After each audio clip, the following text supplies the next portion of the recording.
Dungeon mastering. The noble art of weaving intricate stories, playing dozens of characters, and trying to keep your players from destroying the game. Has anyone seen my dice anywhere? These are the player habits that make every DM want to flip the table. Now, look, if you come to realize that you're guilty of some of these habits while watching this video, don't get too upset with yourself. Even I've been a bad player plenty of times before. We're all here to learn and grow constructively, even if I do poke fun at some of this stuff. In fact, in one of my first tabletop experiences, I literally fell asleep at the table while the DM was speaking directly to me. Sure, I'd accidentally taken a double dose of allergy medicine because I didn't read the bottle, but it didn't feel like an honest mistake at the time. What I did that was far more terrible is something that I'm even ashamed to admit now. For some reason, when I first started playing D&D with a regular group every Sunday, I thought it would be a good idea to distract myself with a football game playing on my phone. I don't even like football that much, but I was quoted one night in the middle of an epic combat as saying something along the lines of Cowboys. In the moment, we all laughed, because who doesn't hate the Dallas Cowboys? It wasn't until much later that I realized exactly how disrespectful this was. My DM at the time, and probably yours too, would spend hours preparing a fun and engaging session for us, and I couldn't even be bothered to give them my undivided attention. The modern world is full of distractions, and being distracted at the table isn't always as obvious as hurling insults at an NFL team. I've seen players disrupt sessions with activities as innocuous as crocheting, cooking, texting, or even having a few too many drinks. Every table is different though, and I realize a lot of my recent DMing experience comes from a live stream setting where we tend to be a little more strict. At the very least, I'd suggest setting aside your phone and being fully present in the game. You and everyone else should have more fun that way. But one of my biggest pet peeves comes from before a session even starts. Yeah, it's every table's worst enemy, scheduling. As a bald middle-aged man that threw his back out playing pickleball, I get it. Adulting is hard. Even when you set a consistent date to meet every week or month, life happens, and I'm not talking about that. Players should understand that everyone at the table has set time aside from their busy schedule for a night of adventuring. Canceling without a good reason or consistently arriving late can ruin the vibes of any get-together, let alone a TTRPG session. Again, because I tend to run games for our live streams, we have to be a little more strict, but I find it helps to ask players to arrive at least 30 minutes before a session starts. Inevitably, someone runs behind, but we're never forced to cut a session short, and those 30 minutes work well as a buffer for us to visit and mingle before we get into character. That said, just showing up on time doesn't mean that you've come prepared to play. Forgetting your favorite set of dice or needing a reminder about certain rules is fine, but begging for weeks on end to level up and then forgetting to actually do so is downright chaotic evil behavior. While I personally like to level up my players directly after a session ends, that isn't always possible. So try to be proactive in upgrading your character and familiarizing yourself with new abilities, spells, and features. Still, there are other ways that being unprepared can suck the fun out of a session too, especially in the turn-based setting of a combat. We've all been there before. The wizard's turn rolls around and they can't remember what spells they have that day, much less which one they'll be casting. My turn? Then the rest of the table is left to watch as one player fumbles through a series of possible actions before ultimately just casting Fireball as usual. Fireball! Some of this is unavoidable, since encounters can and should evolve over time to surprise players with new goals and challenges. Regardless, you should always be planning your turn before it's actually your turn in an effort to streamline the process. When I DM, I find it's extremely helpful to remind players who's on deck as we move through the initiative, so they have a little bit of a heads up. This really helps to keep encounters nimble so that they don't feel like more of a slog than they need to. Plus, it makes for some extra fun as well. All right, Rogue, you're up. Wait, who's on deck?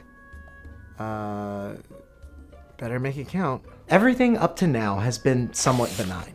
If any of my players were ever guilty of these habits, I'd probably chalk it up to an honest mistake. These next habits, however, usually carry a certain level of intentionality, beginning with derailing. This term can encompass a lot of different issues, and for the most part, I have no problem with players and characters that march to the beat of their own drum. But this does become an issue when one player decides that they're going to steer the session in a direction that conflicts with the rest of the table. Sometimes it's pretty obvious, like a player character that's hell-bent on selling life insurance from their warlock patron and refuses to discuss anything else. We've been trying to reach you about your life's extended warranty. Or sometimes it's a little less clear, like when a player claims that their obstructive playstyle is just what their character would do.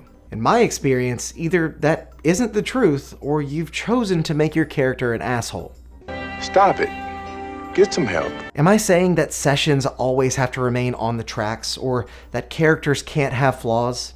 Of course not. The ability to subvert expectations and wander off the beaten path is what makes TTRPGs and storytelling in this way so unique. But, in my experience, DMs that restrict player agency and players that try to control the session themselves are cut from the same cloth. If a DM wants to build a narrative railroad, they should probably just write a book instead and force their friends to attend a group reading. So that was when the friend...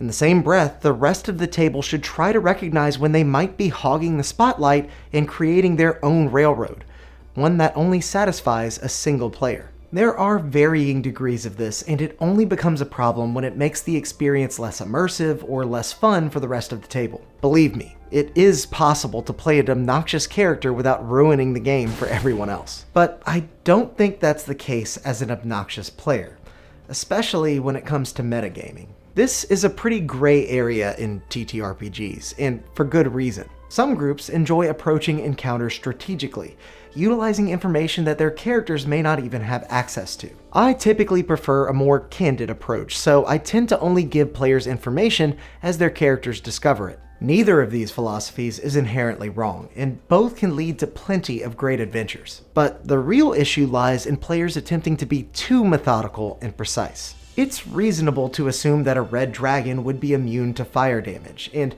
you might remember that they can see in the dark from the last time you fought one in another campaign. But looking up the stat block to see how many hit points they have left or to see what spells they get is extreme. And this sort of metagame perfectionist approach can lead to even bigger problems within the playgroup. Especially when teaching the game to new players, veterans sometimes overstep by telling someone else what to do rather than allowing them to think for themselves. It can be a slippery slope from explaining mechanics into showing a player the most optimal strategy and into just playing the game for them. What's worse is it's not usually something DMs notice until it's too late. At best, this can look like discouraging another player from deceiving an NPC when they have a negative charisma modifier. And at worst, one player might tell another exactly where to move and what spell to cast during their turn in combat. Of course, the victim player is perfectly fine to ignore them and just do whatever they want. But I've witnessed so often that players just follow the suggestions instead, fearing that they may ruin the good time for others by not performing well enough. It's so frustrating because I've also seen some of the most creative and exciting solutions come from the fresh perspectives of brand new players. Having someone snuff out that light is like watching an artist go through high school. Been there, done that. Wait, but what if I played them a song and convinced them otherwise to put down their weapons and... Right, silvery bobs, I guess. Still, this can be pretty nuanced and difficult to recognize when it happens. I found that the best way to deal with it is to consider the difference between a helpful insight and unsolicited advice. For example, when I notice a fellow player is struggling to make a decision, I might ask them what they're trying to do and help them achieve their goal. But if I find myself telling them what I would do in that situation, I know I've probably crossed the line. Some people out there even display all of these habits at once, using something that I've regrettably encouraged on this channel before. When I first started posting videos on this channel, there was a lot of rampant sensationalism around D&D as new players were flooding in from seemingly everywhere. My friends in the metal music scene were getting into it, my old boss from my 9 to 5 was interested, I was even approached by a funeral director once. Shout out if you're still watching, man. Everyone was excited to learn the rules and play the game, and many of them were playing to win.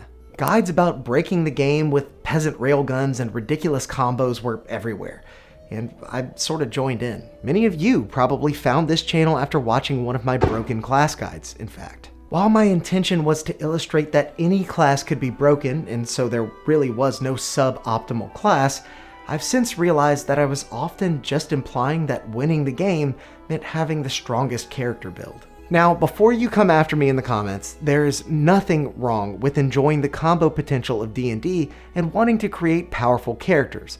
Let me make that much clear. There is absolutely nothing wrong with min-maxing, so long as you're playing at the right table. It's a disclaimer I even used earlier in the video. Every table is different, and I mean that. Some tables prefer not to slow themselves down with nuanced rules and multi-class builds because they really enjoy immersive roleplay instead. Others don't much care for speaking in character and would rather focus on intensely accurate and gritty gameplay. Some even do both because roleplay and optimization are not mutually exclusive concepts. The habit that I find troublesome here is the expectation of any play group to conform to your standards. Your preferred approach may not vibe well with some players and DMs, and that's okay. Learn to recognize if the complexity of your build and the way you play it is stealing from the joy of your fellow players. Keep your mind open if you find that your character isn't fitting in with the others because they aren't strong enough. And don't ever make anyone else feel like their playstyle is wrong. It might just be different from yours. Even on a personal level, be considerate of yourself and the rest of the table. Respect the preferences and boundaries of the other players, and be wise enough to see when playing with a different group might be the best thing for everyone. Because the way you truly win D&D isn't by having the best build or by speaking in the perfect accent. It's by having fun along with everyone else. Like the video and subscribe to the channel for more helpful guides like these. And until next time, go out there and make some chaos.